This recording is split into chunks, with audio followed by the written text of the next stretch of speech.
وكيف تكفرون وأنتم تتلى عليكم آيات الله وفيكم رسوله ومن يعتصم بالله فقد هدي إلى صراط مستقيم। আর তোমরা কিভাবে কাফের হবে অথচ তোমাদের নিকট আল্লাহর আয়াতসমূহ পাঠ করা হয় এবং তোমাদের মধ্যে রয়েছে তার রসূল। আর যে কেউ আল্লাহকে দৃঢ়ভাবে অবলম্বন করবে তাকে সরল পথের হিদায়াত দান করা হবে। يا أيها الذين آمنوا اتقوا الله حق تقاته ولا تموتن إلا وأنتم مسلمون। হে ঈমানদারগণ, তোমরা আল্লাহকে তদ্রূপ ভয় করো যেরূপ তাকে ভয় করা উচিত, এবং তোমরা এই অবস্থায় মৃত্যুবরণ করবে যে তোমরা মুসলমান। واعتصموا بحبل الله جميعا ولا تفرقوا واذكروا نعمة الله عليكم إذ كنتم أعداء فألف بين قلوبكم فأصبحتم بنعمته إخوانا وكنتم على شفا حفرة من النار فأنقذكم منها كذلك يبين الله لكم آياته لعلكم تهتدون। আর তোমরা সকলে মিলে আল্লাহর রশি আঁকড়ে ধরো এবং বিচ্ছিন্ন হয় না। আর তোমাদের প্রতি আল্লাহর অনুগ্রহ স্মরণ করো যখন তোমরা পরস্পর শত্রু ছিলে, অতঃপর তিনি তোমাদের অন্তরে প্রীতি সঞ্চার করলেন, ফলে তোমরা তার অনুগ্রহে ভাই ভাই হয়ে গেলে। আর তোমরা ছিলে আগুনের একটি গর্তের প্রান্তে, অতঃপর তিনি তোমাদের তা থেকে রক্ষা করলেন। এভাবেই আল্লাহ তোমাদের জন্য তার আয়াতগুলি স্পষ্টভাবে বর্ণনা করেন যাতে তোমরা পথপ্রাপ্ত হও। অর্থাৎ শত শত বছরের শত্রুতা ও হিংসা বিদ্বেষ অন্তর থেকে বের করে দিয়ে আল্লাহ তাআলা নবী করিম সাল্লাল্লাহু আলাইহি সাল্লামের বরকতে তোমাদের ভাই ভাই করে দিয়েছেন। এ ভ্রাতৃসুলভ ঐক্য আল্লাহর এত বড় নিয়ামত যে সারা পৃথিবীর ধন ঐশ্বর্য ব্যয় করলেও তা লাভ করা যেত না। ولتكن منكم أمة يدعون إلى الخير ويأمرون بالمعروف وينهون عن المنكر وأولئك هم المفلحون। তোমাদের মধ্যে এমন একটি জামাত থাকা চাই যারা মানুষকে কল্যাণের দিকে আহ্বান করতে থাকবে এবং সৎ কাজের আদেশ করবে ও মন্দ কাজে নিষেধ করবে, আর তারাই সফল কাম। অর্থাৎ তাকওয়া, পরহেজগারি, আল্লাহ তাআলার রজ্জু ধারণ, জাতীয় জীবনের ঐক্য ও সংহতি, ইসলামী ভ্রাতৃত্ব, এসব বিষয় তখনই অক্ষুণ্ণ থাকতে পারে যখন মুসলমানদের মধ্যে একটি বিশেষ দল শুধু দাওয়াত ও হিদায়াতের জন্য কায়েম থাকে। তাদের মিশনই এই হবে যে তারা নিজেদের কথা ও কাজ দ্বারা দুনিয়াবাসীকে কোরআন ও সুন্নাতের দিকে আহ্বান করবে, এবং যখন লোকদের ভালো কাজে উদাসীন অথবা মন্দ কাজে লিপ্ত দেখবে তখন তাদের কল্যাণের দিকে আকৃষ্ট ও অকল্যাণ থেকে নিবৃত্ত করতে নিজ সাধ্য ও সামর্থ্য কোনো ত্রুটি করবে না। ولا تكونوا كالذين تفرقوا واختلفوا من بعد ما جاءهم البينات وأولئك لهم عذاب عظيم। আর তোমরা ওদের মতো হয়ো না যারা বিচ্ছিন্ন হয়ে গেছে এবং মতভেদ করেছে ওদের নিকট সুস্পষ্ট বিধানাবলী পৌঁছার পরও, আর ওদের জন্য রয়েছে মহাশাস্তি। অর্থাৎ ইহুদি ও খ্রিস্টানদের মতো হয়ো না যারা আল্লাহ তাআলার সুস্পষ্ট আহকাম পৌঁছার পর শুধু কুসংস্কার ও প্রবৃত্তির অনুসরণ করে শরীয়তের মূল বিষয়াদিতে বিভক্ত ও শাখা বিষয়াদিতে ভিন্ন মতাবলম্বী হয়ে যায়। পরিশেষে দলাদলির কারণে ওদের ধর্ম ও জাতীয়তা ধ্বংস হয়ে গেল এবং ওদের সবাই আল্লাহ তাআলার শাস্তির যোগ্য হলো। يوم تبيض وجوه وتسود وجوه فأما الذين اسودت وجوههم أكفرتم بعد إيمانكم فذوقوا العذاب بما كنتم تكفرون। সেদিন কতক মুখ উজ্জ্বল হবে এবং কতক মুখ হবে কালো। যাদের মুখ কালো হবে ওদের বলা হবে, তোমরা কি ঈমান আনার পর আবার কাফের হয়ে গিয়েছিলে? এখন শাস্তি আস্বাদন করো, এই কারণে যে তোমরা কুফরি করতে। وأما الذين ابيضت وجوههم ففي رحمة الله هم فيها خالدون। পক্ষান্তরে যাদের মুখ উজ্জ্বল হবে তারা থাকবে আল্লাহর রহমতের মধ্যে, তারা সেখানে অনন্তকাল অবস্থান করবে। অর্থাৎ বেহেশতকে রহমাতুল্লাহ এর জন্য বলা হয়েছে যে বেহেশত শুধু আমল দ্বারা লাভ করা যায় না, আমলের পর তা আল্লাহর রহমতে লাভ হয়। আর বেহেশতই সেই স্থান যেখানে আল্লাহ তাআলা সব রকম রহমতের ব্যবস্থা করেছেন। تلك آيات الله نتلوها عليك بالحق وما الله يريد ظلما للعالمين। এগুলি আল্লাহর আয়াত যা আমি আপনাকে যথাযথভাবে তেলাওয়াত করে শোনাচ্ছি, আর আল্লাহ বিশ্ববাসীর উপর জুলুম করতে চান না। ولله ما في السماوات وما في الأرض وإلى الله ترجع الأمور। আকাশমণ্ডলী ও পৃথিবীতে যা কিছু আছে সব আল্লাহরই এবং আল্লাহরই কাছে সকল বিষয় প্রত্যাবর্তিত হবে। كنتم خير أمة أخرجت للناس تأمرون بالمعروف وتنهون عن المنكر وتؤمنون بالله ولو آمن أهل الكتاب لكان خيرا لهم منهم المؤمنون وأكثرهم الفاسقون। তোমরা সর্বোত্তম উম্মত, যাদের আবির্ভাব হয়েছে মানব জাতির কল্যাণের জন্য। তোমরা ভালো কাজের আদেশ করো ও মন্দ কাজের নিষেধ করো এবং আল্লাহর প্রতি ঈমান রাখো। আর কিতাবীরা যদি ঈমান আনত তবে ওদের জন্য তা উত্তম হতো। ওদের মধ্যে কিছু তো ঈমানদার, কিন্তু ওদের অধিকাংশই নাফরমান। মুনকার মন্দ কাজ এর মধ্যে কুফর, শিরক, বিদআত, কুপ্রথা, ফিসক, ফুজুর এবং হর রকমের চরিত্রহীনতা ও অশ্লীল বিষয় শামিল রয়েছে। এ সকল থেকে বারণ করাও কয়েক রকমের হবে, কখনো মুখে, কখনো হাতে, কখনো কলমে, কখনো অস্ত্রে, অর্থাৎ সর্বপ্রকার জেহাদ এর অন্তর্ভুক্ত।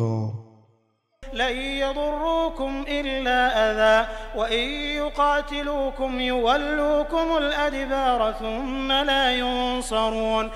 মুখে কষ্ট দেওয়া ছাড়া ওরা তোমাদের কোনো ক্ষতি করতে পারবে না, আর যদি ওরা তোমাদের সঙ্গে যুদ্ধ করে তবে তোমাদের পৃষ্ঠ প্রদর্শন করবে, অতঃপর ওরা সাহায্যপ্রাপ্ত হবে না।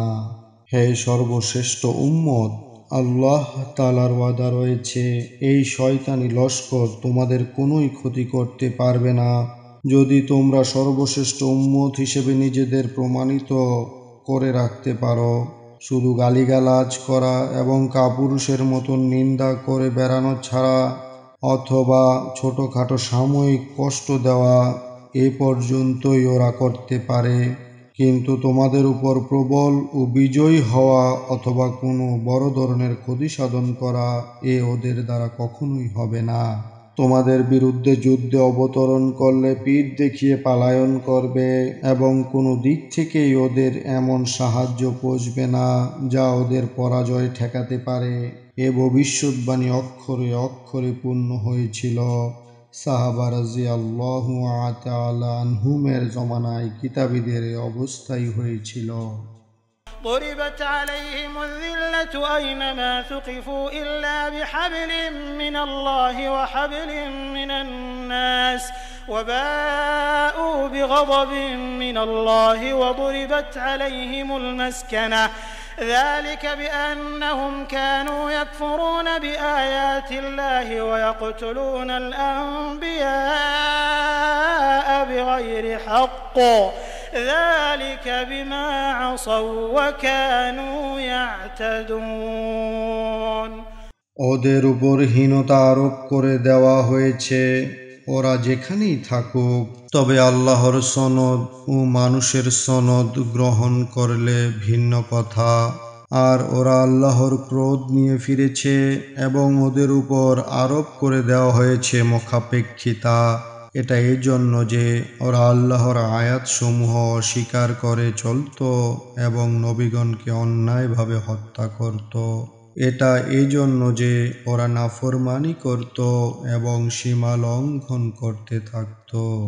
দ্বিতীয় তর্জমা, তবে আল্লাহর পক্ষ থেকে কোনো প্রতিশ্রুতি বা মানুষের পক্ষ থেকে কোনো অঙ্গীকার থাকলে ভিন্ন কথা।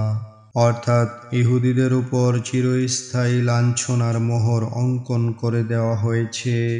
এ হতভাগারা যেখানেই থাকবে লাঞ্ছনার ছাপ দূর হবে না। বড় বড় কোটিপতি ইহুদি আজাদি ও স্বাধীনতার সাথে স্বীয় জানমালের হেফাজত করতে পারবে না। আল্লাহর সনদ অর্থাৎ তাওরাতের কয়েকটি অবশিষ্ট রসম পালন করার ওসিলায় ওরা রক্ষা পায় এবং মানুষের সনদ অর্থাৎ কারো প্রজা হয়ে তারা আশ্রয়ে থাকতে পায়। কোন কোন তফসিরকারের মতে দ্বারা আল্লাহ তাআলার জিম্মা ও মুসলমানদের অঙ্গীকার উদ্দেশ্য, অর্থাৎ মুসলমানদের সঙ্গে অঙ্গীকার করে আল্লাহর জিম্মায় আসা ছাড়া ওদের অপমানকর অবস্থাতেই থাকতে হবে।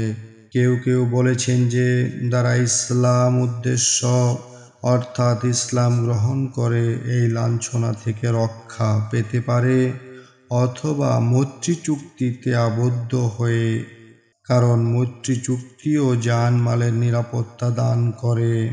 আল্লাহই ভালো জানেন। ليسوا سواء من أهل الكتاب أمة قائمة يتلون آيات الله آناء الليل وهم يسجدون ওরা সকলে একরকম নয়। কিতাবীদের মধ্যে একটি দল আছে যারা সঠিক পথের উপর অধিষ্ঠিত, যারা রাতের প্রহরগুলিতে আল্লাহর আয়াতসমূহ পাঠ করে এবং তারা সেজদা করে। يؤمنون بالله واليوم الآخر ويأمرون بالمعروف وينهون عن المنكر ويسارعون في الخيرات وأولئك من الصالحين তারা আল্লাহ ও কিয়ামতের দিবসের প্রতি ঈমান রাখে, সৎ কাজের আদেশ করে, মন্দ কাজে নিষেধ করে এবং নেক কাজে দ্রুত অগ্রসর হয়, আর তারাই পুণ্যবানদের অন্তর্ভুক্ত। وما يفعلوا من خير فلن يكفروه والله عليم بالمتقين এবং তারা যা কিছু নেক কাজ করবে তার প্রতিদান থেকে তাদের কখনোই বঞ্চিত করা হবে না, আর আল্লাহ পরেজগারদের সম্বন্ধে সবিশেষ অবহিত। বরং দ্বিগুণ প্রতিদান পাবে, যেমন অন্যত্র ইরশাদ হয়েছে এবং হাদিসে রাসূলুল্লাহ সাল্লাল্লাহু আলাইহি ওয়াসাল্লাম এর ব্যাখ্যা দান করেছেন। إن الذين كفروا لن تغني عنهم أموالهم ولا أولادهم من الله شيئا وأولئك أصحاب النار هم فيها خالدون যারা কাফের, নিশ্চয়ই ওদের ধন সম্পদ ও সন্তান সন্ততি আল্লাহর মোকাবেলায় ওদের কোনো উপকার আসবে না, আর ওরা জাহান্নামী, ওরা তাতে চিরকাল থাকবে। مثل ما ينفقون في هذه الحياة الدنيا كمثل ريح فيها صر أصابت حرث قوم ظلموا أنفسهم فأهلكت وما ظلمهم الله ولكن أنفسهم يظلمون। এ পার্থিব জীবনে ওরা যা কিছু ব্যয় করে তার দৃষ্টান্ত এরূপ, যেমন একটা বাতাস যাতে আছে তীব্র ঠান্ডা, যা এমন এক সম্প্রদায়ের শস্য ক্ষেত্রে আঘাত হানল যারা নিজেদের প্রতি জুলুম করেছিল, এবং সেই বাতাস তা বিনাশ করে ফেলল। বস্তুত আল্লাহ ওদের উপর জুলুম করেননি, বরং ওরা নিজেরাই নিজেদের উপর জুলুম করে। অর্থাৎ ঈমান ও সঠিক মারেফাতের রূহ না থাকায় ওদের প্রত্যেকটি আমল প্রাণহীন ও মৃত।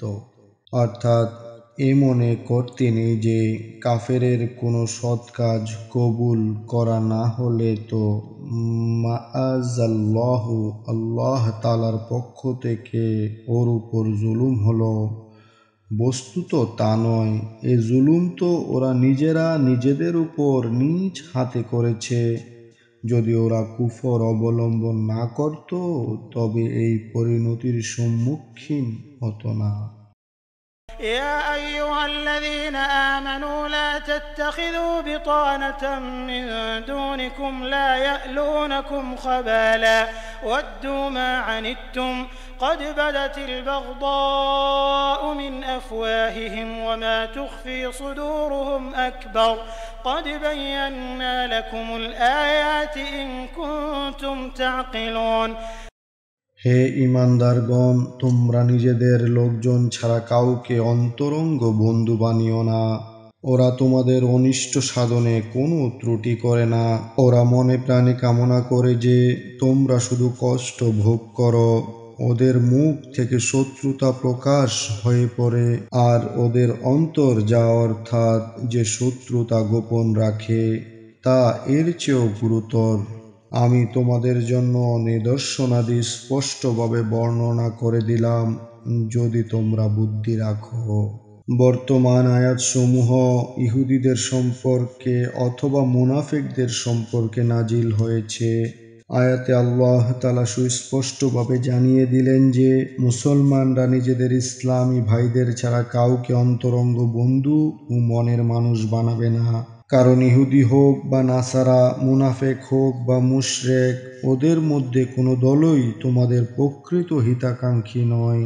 ওদের কামনা তোমরা কষ্টে থাকো এবং কোনো উপায়ে তোমরা দ্বীনি ও জাগতিক দিক দিয়ে বিপন্ন ও ক্ষতিগ্রস্ত হও। আর যে শত্রুতা বা বিদ্বেষ ওদের অন্তরে রয়েছে তা আরও গুরুতর। ها أنتم أولئك تحبونهم ولا يحبونكم وتؤمنون بالكتاب كله وإذا لقوكم قالوا آمنا وإذا خلوا عضوا عليكم الأنامل من الغيظ قل موتوا بغيظكم إن الله عليم بذات الصدور। শুনে রাখো, তোমরাই এমন লোক যে তোমরা ওদের ভালোবাসো অথচ ওরা তোমাদের ভালোবাসে না, এবং তোমরা সকল কিতাবের প্রতি ঈমান রাখো। ওরা যখন তোমাদের সঙ্গে মিলিত হয় তখন বলে আমরা মুসলমান, আর যখন তোমাদের থেকে পৃথক হয় তখন তোমাদের প্রতি তীব্র আক্রোশে নিজেদের আঙ্গুল কামড়াতে থাকে। আপনি বলুন, তোমরা নিজেদের আক্রোশে মরো। নিশ্চয়ই আল্লাহ অন্তরের কথা সম্বন্ধে সম্যক অবহিত। تمسسكم حسنة تسؤهم وإن تصبكم سيئة يفرحوا بها وإن تصبروا وتتقوا لا يضركم كيدهم شيئا إن الله بما يعملون محيط।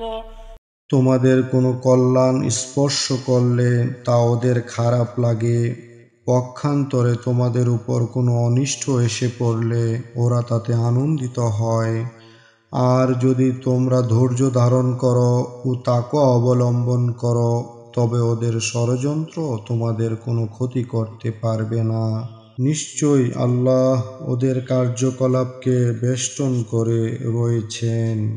অর্থাৎ যদি ধৈর্য ও স্থিরতা এবং তাকওয়া ও পবিত্রতার উপর সত্যই কায়েম থাকো তবে ওদের কোনো কৌশল ও ষড়যন্ত্রই তোমাদের উপর কার্যকর হবে না। যা কিছু ওরা করছে তা সবই আল্লাহ জানেন।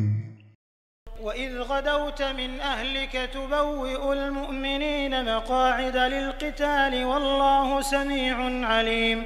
স্মরণ করুন যখন আপনি সকালবেলায় স্বীয় পরিবারবর্গের নিকট থেকে বের হলেন, আপনি যুদ্ধের ঘাঁটিসমূহে মুমিনদের মোতায়েন করছিলেন, আর আল্লাহ সর্বশ্রোতা সর্বজ্ঞ। إذ هم الطائفتان منكم أن تفشلا والله وليهما وعلى الله فليتوكل المؤمنون। যখন তোমাদের দুটি দল সাহস হারিয়ে ফেলার উপক্রম হয়েছিল অথচ আল্লাহ তাদের সাহায্যকারী ছিলেন, আর আল্লাহরই উপর মুমিনদের ভরসা করা উচিত। ولقد نصركم الله ببدر وأنتم أذلة فاتقوا الله لعلكم تشكرون। নিশ্চয় আল্লাহ বদরের ময়দানে তোমাদের সাহায্য করেছিলেন, আর তখন তোমরা ছিলে দুর্বল। অতএব আল্লাহকে ভয় করো যাতে তোমরা শুকর করতে পারো। অর্থাৎ এই আয়াতগুলিতে উহুদ যুদ্ধের ঘটনা স্মরণ করানো হয়েছে। তার প্রেক্ষাপট এই যে দ্বিতীয় হিজরি সনের রমজান মাসে বদরের ময়দানে কুরাইশ বাহিনী ও মুসলমান মুজাহিদদের মধ্যে সম্মুখ যুদ্ধ সংগঠিত হয়েছিল। তাতে মক্কার কাফেরদের ৭০ জন নাম করা ব্যক্তি নিহত হয় এবং এই পরিমাণ বন্দী হয়। এ ধ্বংসাত্মক ও শোচনীয় পরাজয়ে কুরাইশদের প্রতিশোধ অগ্নি জ্বলে উঠল। তৃতীয় হিজরি সনে কুরাইশদের সঙ্গে অপরাপর অনেক আরব গোত্র মদিনা আক্রমণের উদ্দেশ্যে যাত্রা করল। অস্ত্রশস্ত্র ও অন্যান্য যুদ্ধ সম্ভারে সুসজ্জিত ৩,০০০ সৈন্যের এ বাহিনী মদিনা থেকে ৩-৪ মাইল দূরবর্তী উহুদ পাহাড়ের পাদদেশে এসে তাঁবু স্থাপন করল। নবী সাল্লাল্লাহু আলাইহি ওয়াসাল্লাম মুসলমানদের সঙ্গে পরামর্শ করলেন। তার রায় ছিল মদিনার অভ্যন্তরে থেকে খুব সহজে ও সফলভাবে শত্রু সৈন্যের মোকাবেলা করা যেতে পারে, কিন্তু বদর যুদ্ধে শরিক হতে পারেনি এমন কিছু মুসলমান মদিনার বাইরে গিয়ে মোকাবেলার জন্য পীড়াপিড়ি করতে থাকেন।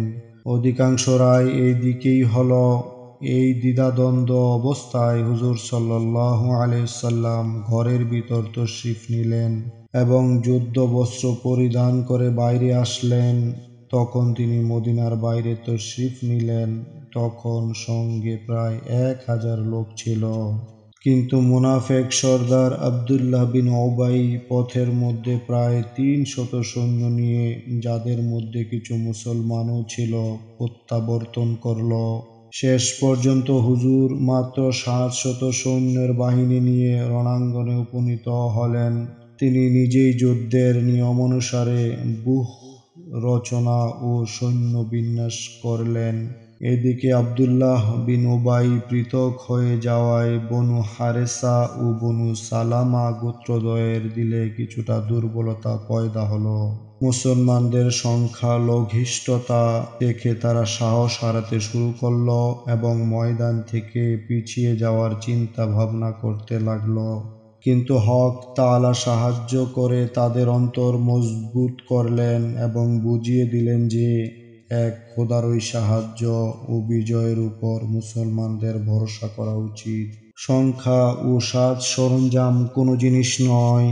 যখন তিনি সাহায্য ও জয় যুক্ত করতে চান তখন সাজ সরঞ্জাম ছাড়াই গায়েবী মদদে বিজয় হাসিল হয়, যেমন বদরের রণাঙ্গনে হয়েছিল। অতএব মুসলমানদের একমাত্র আল্লাহ তাআলাকে ভয় করা উচিত, যাতে তার তরফ থেকে অধিকতর নিয়ামত ও অনুগ্রহ লাভ হয় এবং অধিকতর কৃতজ্ঞতার সুযোগ মিলে। বদর যুদ্ধের বিস্তারিত বিবরণ সূরা আনফালে আসছে, সেখানকার তাফসীর দ্রব্যষ্ট। إذ تقول للمؤمنين ألن يكفيكم أن يمدكم ربكم ب3 آلاف من الملائكة منزلين। স্মরণ করুন যখন আপনি মুমিনদের বলছিলেন, তোমাদের জন্য কি এ যথেষ্ট নয় যে তোমাদের রব তোমাদের সাহায্য করবেন আসমান থেকে অবতারিত 3000 ফেরেশতা দিয়ে? অর্থাৎ যারা আকাশ থেকে একমাত্র এই কাজের জন্যই অবতারিত হবেন। অধিকাংশ আলেমের নিকট অগ্রাধিকারযোগ্য মত এই যে এ বদর যুদ্ধের ঘটনা কাফেরদের সমস্ত প্রস্তুতি সহ যখন ওদের বিরাট সৈন্য সমাবেশ দেখে মুসলমানগণ পেরেশান হলেন, তখন হুজুর সাল্লাল্লাহু আলাইহি ওয়াসাল্লাম সান্ত্বনা দানের জন্য এরূপ বললেন। সূরা আনফালে এর বিস্তারিত আলোচনা আসবে। بلى إن تصبروا وتتقوا ويأتوكم من فورهم هذا يمددكم ربكم ب5 آلاف من الملائكة مسومين। হ্যাঁ, অবশ্যই যদি তোমরা ধৈর্য ধারণ করো ও তাকওয়া অবলম্বন করো এবং ওরা এই মুহূর্তে তোমাদের উপর এসে পড়ে, তবে তোমাদের রব তোমাদের সাহায্য করবেন বিশেষ নিদর্শনদারী 5000 ফেরেশতা দিয়ে। অর্থাৎ 3000 অবশ্যই যথেষ্ট। তা সত্ত্বেও তোমরা যদি সবর করো ও অটল থাকো এবং তাকওয়া অবলম্বন করো, নাফরমানি থেকে বাঁচতে থাকো, আর কাফের বাহিনী এক মুহূর্তে তোমাদের উপর আক্রমণ চালিয়ে দেয়, তবে 3000-এর পরিবর্তে 5000 ফেরেশতা পাঠানো হবে, যাদের বিশেষ আলামত থাকবে এবং তাদের ঘোড়ারও বিশেষ চিহ্ন থাকবে। وما جعله الله إلا بشرى لكم ولتطمئن قلوبكم به وما النصر إلا من عند الله العزيز الحكيم। আর আল্লাহ তা অর্থাৎ ফেরেশতা দিয়ে সাহায্যের ব্যবস্থা করেছেন শুধু তোমাদের সুসংবাদ দেওয়ার জন্য এবং যাতে তার কারণে তোমাদের অন্তর প্রশান্ত হয়। আর সাহায্য শুধু আল্লাহর পক্ষ থেকেই হয়, যিনি পরাক্রমশালী প্রজ্ঞাবান। অর্থাৎ এসব গায়েবী সাজ সরঞ্জাম অসাধারণভাবে জাহিরি আসবাবের আকারে শুধু এই জন্য যোগান দেওয়া হয়েছে যে তোমাদের অন্তর থেকে ভীতি ও চাঞ্চল্য দূর হয়ে স্থিরতা ও প্রশান্তি লাভ হয়। নতুবা আল্লাহর মদদ এই সকল জিনিসের উপর সীমাবদ্ধ ও নির্ভরশীল নয়। ليقطع طرفا من الذين كفروا أو يكبتهم فينقلبوا خائبين। আর তিনি তোমাদের এই জন্য সাহায্য করেছেন যাতে তিনি কাফেরদের এক অংশ ধ্বংস করে ফেলেন অথবা ওদের অপদস্থ করেন, ফলে ওরা ব্যর্থ হয়ে ফিরে যাবে। অর্থাৎ ফেরেশতা পাঠানোর দ্বারা তোমাদের সাহায্য করা উদ্দেশ্য ছিল যাতে কাফেরদের শক্তি টুটে যায়, ওদের বাহু কর্তিত হয়ে যায়, কতক নিহত হয়, কতক অপদস্থ ও লাঞ্ছিত হয় এবং যুদ্ধ থেকে বেঁচে যাওয়া বাদ বাকি লোকেরা হাজার লাঞ্ছনা ও ব্যর্থতার সাথে ফিরে যায়। বস্তুত তাই হয়েছিল। ليس لك من الأمر شيء أو يتوب عليهم أو يعذبهم فإنهم ظالمون। আপনার কোনো এখতিয়ার নেই, অথবা ওদের তওবার তৌফিক দান করেন অথবা ওদের শাস্তি দেন, কেননা ওরা অন্যায়কারী। উহুদ যুদ্ধে 70 জন সাহাবী শহীদ হয়েছিলেন, যাদের অন্যতম ছিলেন হুজুর সাল্লাল্লাহু আলাইহি সাল্লামের চাচা শহীদ সরদার হযরত হামজা রাদিয়াল্লাহু তাআলা আনহু। মুশরিকরা অত্যন্ত হিংস্রভাবে শহীদদের নাক কান ইত্যাদি কর্তন করেছিল, পেট ফেরে ফেলেছিল। এমনকি সুফিয়ানের বউ হিন্দা হযরত হামজা রাদিয়াল্লাহু তাআলা আনহু এর কলিজা বের করে চিবিয়েছিল। নবী করিম সাল্লাল্লাহু আলাইহি সাল্লামও এই যুদ্ধে মারাত্মকভাবে আহত হন। সামনে 4টি দাঁতের মধ্যে নিচের ডান দিকের দাঁতখানি শহীদ হয়। লৌহ শিরনাস্ত্রের কড়া ভেঙে মোবারক গণ্ডদেশে ঢুকে পড়ে। কপাল আহত হয় এবং শরীর মোবারক রক্তাক্ত হয়। এ অবস্থায় তিনি পা পিছলে মাটির উপর বেহুশ হয়ে পড়ে গেলেন। কাফেররা রটিয়ে দিল মুহাম্মদ সাল্লাল্লাহু আলাইহি ওয়াসাল্লাম নিহত হয়েছেন। এতে মুসলমানগণ দিশেহারা হয়ে পড়লেন। একটু পরে হুজুর সাল্লাল্লাহু আলাইহি সাল্লামের হুঁশ এলো। তখন জবান মোবারক থেকে বের হলো, সেই জাতি কেমন করে সফলতা লাভ করবে যারা নিজেদের নবীর চেহারায় আঘাত এনেছে, যিনি আল্লাহর দিকে তাদের ডাকছিলেন। মুশরিকদের হিংস্র ব্যবহার ও পাশবিক জুলুম অত্যাচারের এই দৃশ্য দেখে হুজুর সাল্লাল্লাহু আলাইহি ওয়াসাল্লাম সইতে পারলেন না। ওদের নাম করা কয়েকটি ব্যক্তির জন্য বদদুয়ার ইচ্ছা করলেন বা বদদুয়া শুরু করে দিলেন। এতে যে তিনি সকল দিক দিয়ে ন্যায়ের উপর ছিলেন তা সুস্পষ্ট। কিন্তু আল্লাহ তাআলার ইচ্ছা ছিল তার প্রিয় নবী স্বীয় মর্যাদা অনুপাতে এর চেয়েও উচ্চ আসনে সমাসীন হন। আর বদদুয়ার দ্বারা ওদের ধ্বংস করে দেওয়ার চেয়ে এ কি উত্তম নয় যে এই দুশমনদেরই ইসলামের হেফাজতকারী ও তার প্রতি নিবেদিত প্রাণ আশেক বানিয়ে দেন। সুতরাং যাদের জন্য হুজুর সাল্লাল্লাহু আলাইহি ওয়াসাল্লাম বদদুয়া করতেন, কিছুদিন পরই আল্লাহ তাআলা তাদের এনে তার পদতলে স্থান দিলেন এবং ইসলামের উৎসর্গিত প্রাণ সৈনিক বানিয়ে দিলেন। সার কথা, এর মধ্যে হুজুর সাল্লাল্লাহু আলাইহি সাল্লামকে জানিয়ে দিলেন যে বান্দার এখতিয়ার নেই এবং তার ইলম সর্বব্যাপী নয়। আল্লাহ তাআলার যা ইচ্ছা তাই করবেন, যদিও কাফেররা তোমাদের দুশমন ও অত্যাচারী। কিন্তু তিনি চাইলে ওদের হেদায়াত দান করবেন বা শাস্তি দেবেন। আপনি নিজের তরফ থেকে বদদুয়া করবেন না। ولله ما في السماوات وما في الأرض يغفر لمن يشاء ويعذب من يشاء والله غفور رحيم।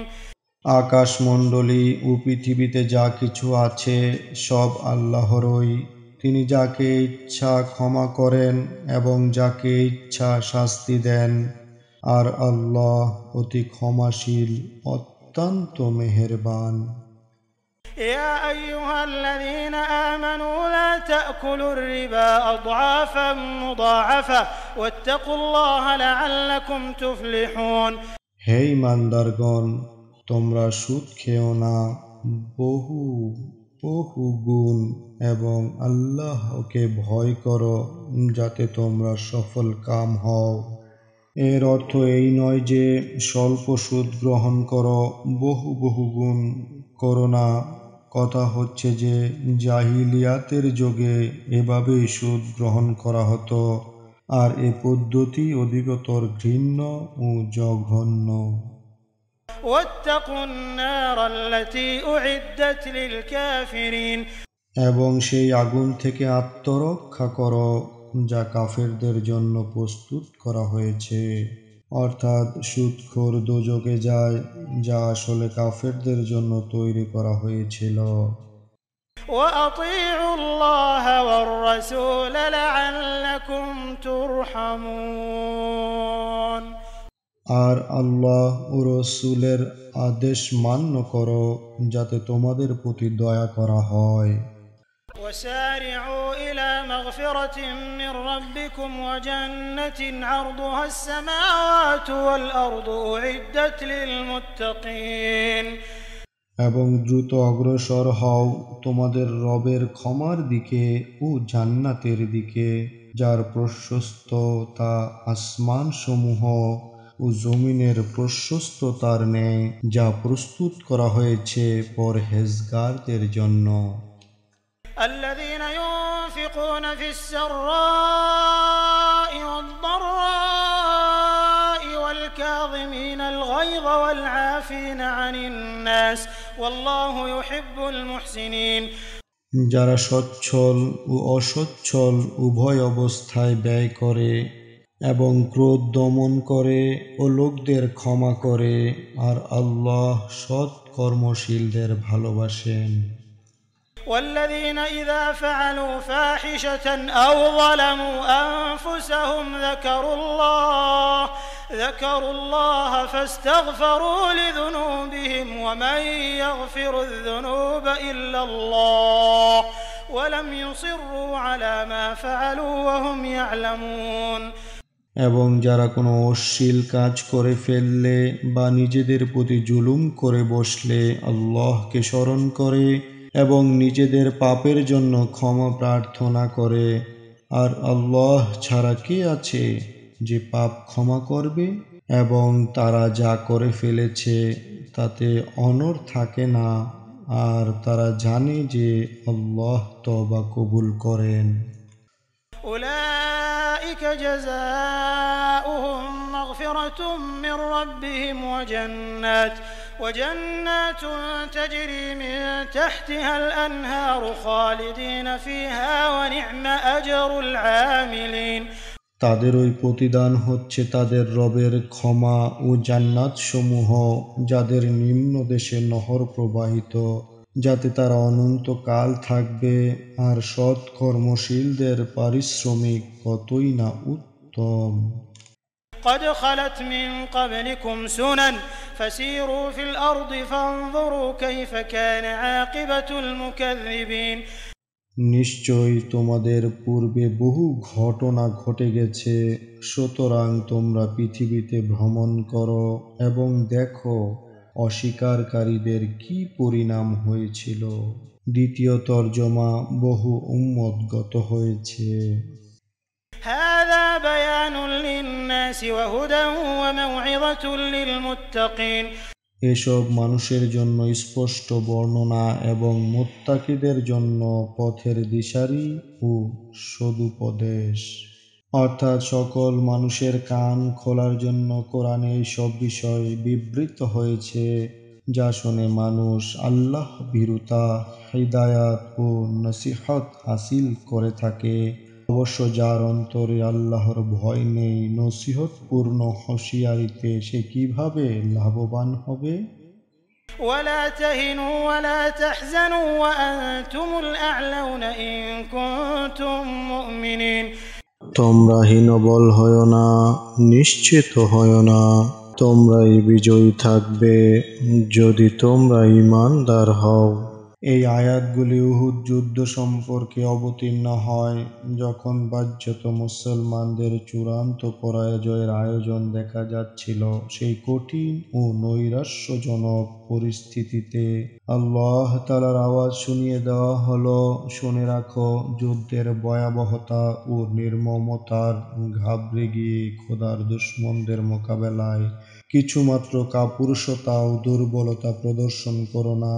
বিপদাপদে পতিত, দুঃখ চিন্তায় ভারাক্রান্ত হয়ে হাল ছেড়ে দেওয়া মুমিনদের জন্য শোভা পায় না।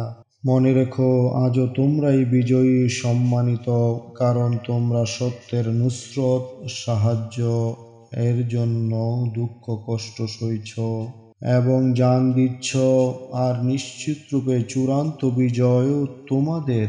পরিণামে তোমরাই বিজয়ী হয়ে থাকবে।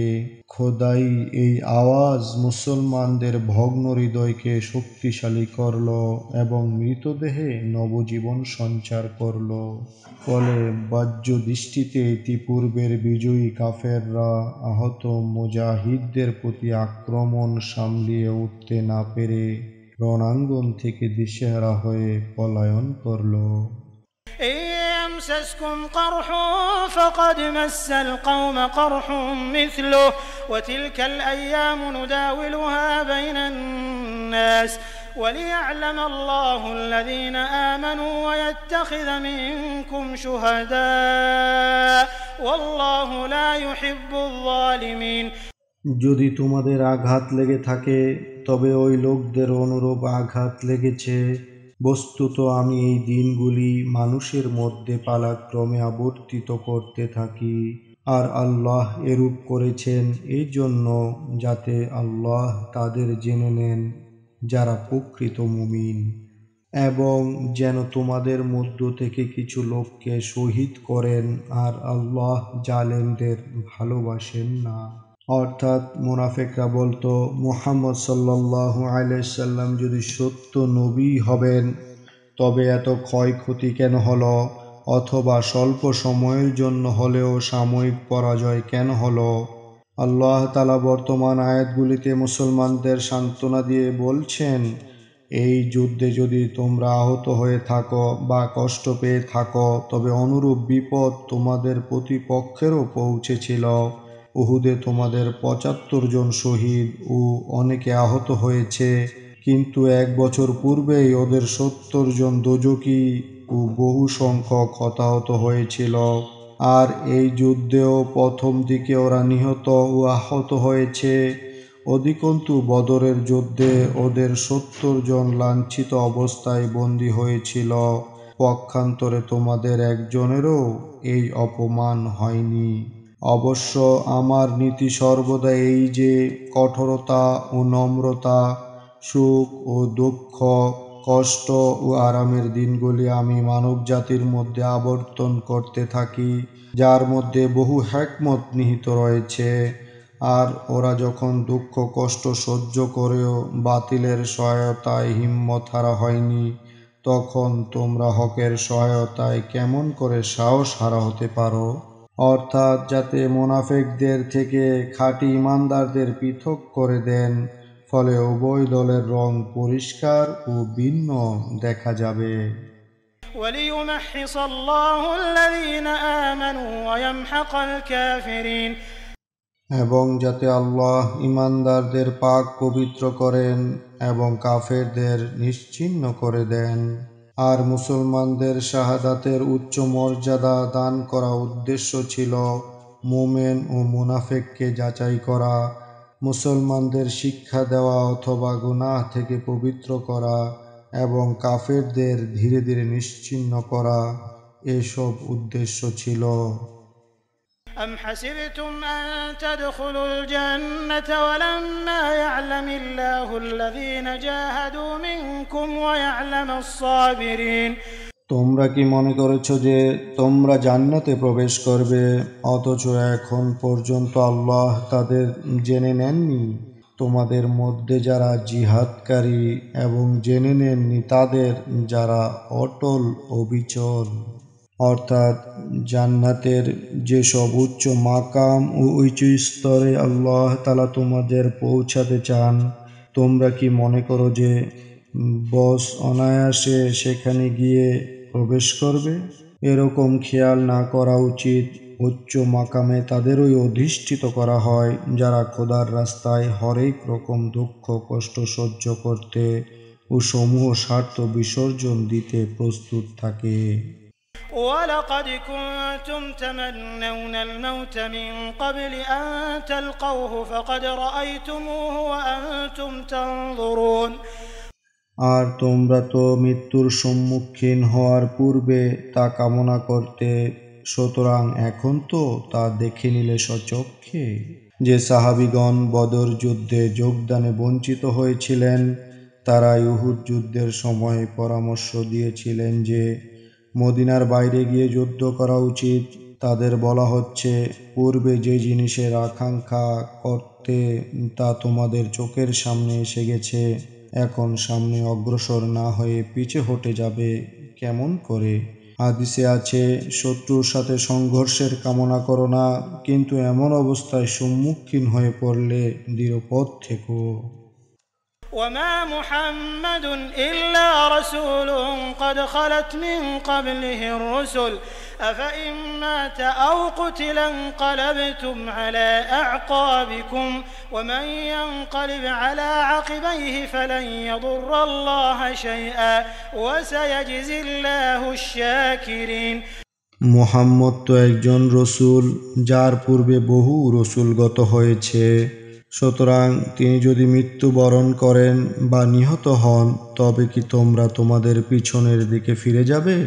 যে কেউ তার পিছনের দিকে ফিরে যাবে, সে কখনোই আল্লাহর কোনো ক্ষতি করতে পারবে না, আর আল্লাহ অবশ্যই কৃতজ্ঞদের প্রতিদান দেবেন।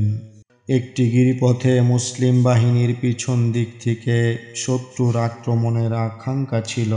হুজুর সাল্লাল্লাহু আলাইহি সাল্লাম সেখানে হযরত আব্দুল্লাহ ইবনে জুবাইর রাদিয়াল্লাহু তাআলা আনহু এর নেতৃত্বে 50 জন তীরন্দাজ মোতায়েন করে নির্দেশ দিলেন, আমাদের অবস্থা যাই হোক, তোমরা এখান থেকে কিছুতেই হটবে না।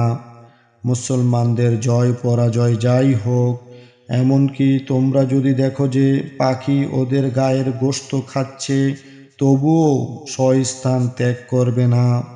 আমরা বিজয়ী থাকব যাবৎ তোমরা স্বস্থানে কায়েম থাকবে। যুদ্ধ শুরু হলো। রণাঙ্গন অত্যন্ত সরগরম। মুসলিম সেনাদের বীরত্ব ও বাহাদুরির সম্মুখে মুশরিকদের কোমর ভেঙে পড়েছিল। কাফের পরাজয়ের মুখে দিশেহারা হয়ে পলায়ন করল। হাঁটুর উপর কাপড় তুলে ওদের মেয়েদের এদিক সেদিক পলায়ন করতে দেখা গেল। মুজাহিদরা গনিমতের মাল হস্তগত করতে শুরু করলেন। তীরন্দাজগণ এই দৃশ্য দেখে বুঝলেন বিজয় সম্পূর্ণ হয়ে গেছে, দুশমন ভেগেছে। এখানে অযথা অবস্থান করার কি প্রয়োজন? অগ্রসর হয়ে শত্রুদের তাড়া করা এবং গনিমতের মালের অংশ নেওয়া দরকার। আব্দুল্লাহ ইবনে জুবাইর রাদিয়াল্লাহু তাআলা আনহু তাদের রাসূলুল্লাহ সাল্লাল্লাহু আলাইহি সাল্লামের আদেশ স্মরণ করালেন। তারা বুঝলেন হুজুর সাল্লাল্লাহু আলাইহি সাল্লামের আদেশের আসল উদ্দেশ্য তারা পূর্ণ করেছেন, এখানে থাকার আর দরকার নেই। এই মনে করে সকলে গিয়ে গনিমতের মালের উপর পড়লেন। আব্দুল্লাহ ইবনে জুবাইর মাত্র 11 জন সাথীসহ গিরিপথের হেফাজতে রইলেন। মুশরিক আশ্বরোহী বাহিনীর সেনাপতি খালিদ বিন ওয়ালিদ, যিনি তখনও হযরত রাদিয়াল্লাহু তাআলা আনহু হননি, ফিরে এসে গিরিপথের দিক থেকে আক্রমণ চালিয়ে দিলেন। 10-12 জন তীরন্দাজ 250 অশ্বারোহীর আক্রমণ কি করে প্রতিরোধ করতে পারেন? তবু আব্দুল্লাহ ইবনে জুবাইর ও তার সঙ্গীগণ প্রতিরোধ আপ্রাণ চেষ্টা করেন এবং প্রাণ বিসর্জন দেন। মুসলিম মুজাহিদগণ পিছন দিকের ব্যাপারে নিশ্চিন্ত ছিলেন। এই অবস্থায় হঠাৎ মুশরিক অশ্বারোহীরা তাদের মাথার উপর গিয়ে পৌঁছল এবং সম্মুখ থেকে পলায়নরত মুশরিক বাহিনী ফিরে এলো। মুসলমানগণ উভয় দিক থেকে পরিবেষ্টিত হয়ে গেলেন এবং প্রচণ্ড যুদ্ধ হলো। এতে বহু মুসলিম শহীদ হলেন ও আহত হলেন। এই হট্টগোলের মধ্যেই ইবনে কামিয়াহ একটি বড় পাথর রাসূলুল্লাহ সাল্লাল্লাহু আলাইহি সাল্লামের উপর নিক্ষেপ করল। ফলে দান মোবারক শহীদ হলো এবং নুরানি চেহারা আহত হলো। এ সময় কোনো এক শয়তান আওয়াজ দিয়ে দিল, তিনি নিহত হয়ে গিয়েছেন। এ শুনে মুসলমানগণ সম্মিতহারা হয়ে পড়লেন এবং তাদের পায়ের নিচে মাটি রইল না। কেউ কেউ হাত পা ছেড়ে বসে পড়লেন। এমন সময় হুজুর সাল্লাল্লাহু আলাইহি সাল্লামের আওয়াজ শোনা গেল, আল্লাহর বান্দাগণ, এদিকে আসো, আমি আল্লাহর রসুল। কাব ইবনে মালিক তাকে চিনে চিৎকার দিয়ে উঠলেন, হে মুসলমানগণ, সুসংবাদ গ্রহণ করো, রাসূলুল্লাহ সাল্লাল্লাহু আলাইহি সাল্লাম এখানে বর্তমান। 30 জন সাহাবী তার নিকটবর্তী হয়ে প্রতিরোধ করলেন এবং মুশরিক বাহিনীকে বিক্ষিপ্ত করে দিলেন।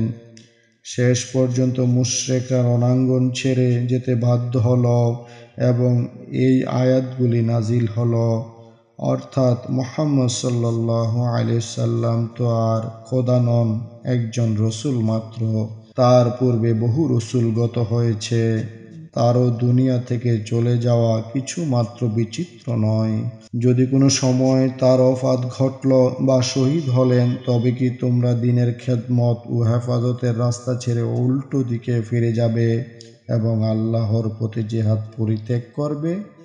وما كان لنفس أن تموت إلا بإذن الله كتابا مؤجلا ومن يرد ثواب الدنيا نؤته منها ومن يرد ثواب الآخرة نؤته منها وسنجزي الشاكرين। কারো জন্য সম্ভব নয় যে সে আল্লাহর হুকুম ছাড়া মৃত্যুবরণ করে, কেননা আল্লাহ প্রত্যেকের মৃত্যুর সময় সুনির্দিষ্ট করে লিখে রেখেছেন। যে ব্যক্তি দুনিয়ার প্রতিদান চাইবে, আমি তাকে দুনিয়ার প্রতিদান থেকে কিছু দেব, আর যে আখেরাতের প্রতিদান চাইবে, আমি তাকে আখেরাতের প্রতিদান থেকে যত ইচ্ছা দেব, এবং আমি কৃতজ্ঞদের অবশ্যই প্রতিদান দেব। প্রত্যেকের মৃত্যু যখন নির্ধারিত সময়েই ঘটবে, তখন আল্লাহর উপর ভরসাকারীর এতে ঘাবড়াতে নেই, এবং বড় বা ছোট কারো মৃত্যুর কথা শুনে নিরাশ বা মন খারাপ করে বসে যাওয়া উচিত নয়। অর্থাৎ সে নিশ্চিত রূপে আখেরাতে প্রতিফল পাবে। এই আয়াতের দ্বিতীয় বাক্য তাদের প্রতি কটাক্ষ রয়েছে যারা গনিমতের মালের লোভে আদেশ অমান্য করেছিলেন।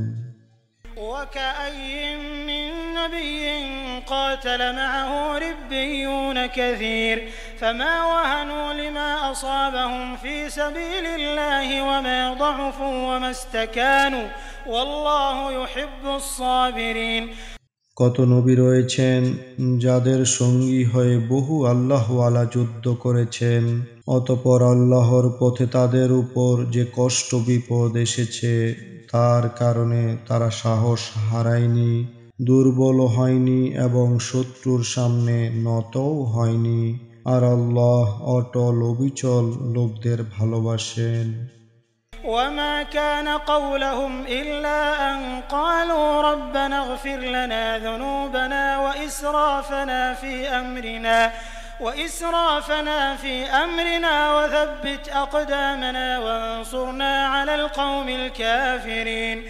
আর তাদের কথা এছাড়া আর কিছুই ছিল না যে তারা বলতে থেকেছে, হে আমাদের রব, আপনি আমাদের পাপ এবং আমাদের কাজে আমাদের দ্বারা যে সীমালঙ্ঘন হয়েছে তা ক্ষমা করুন, এবং আমাদের পা অটল অবিচল রাখুন ও কাফের সম্প্রদায়ের বিরুদ্ধে আমাদের সাহায্য করুন।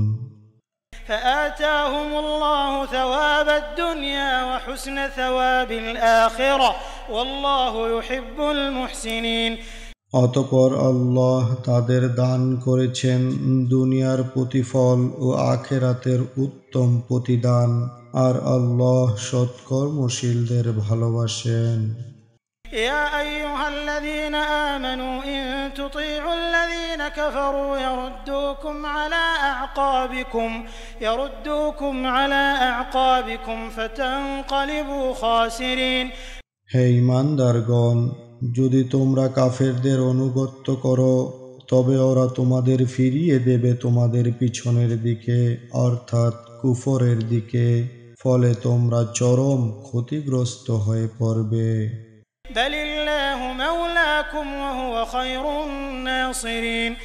বরং আল্লাহ তোমাদের সাহায্যকারী এবং তিনি সর্বশ্রেষ্ঠ সাহায্যকারী।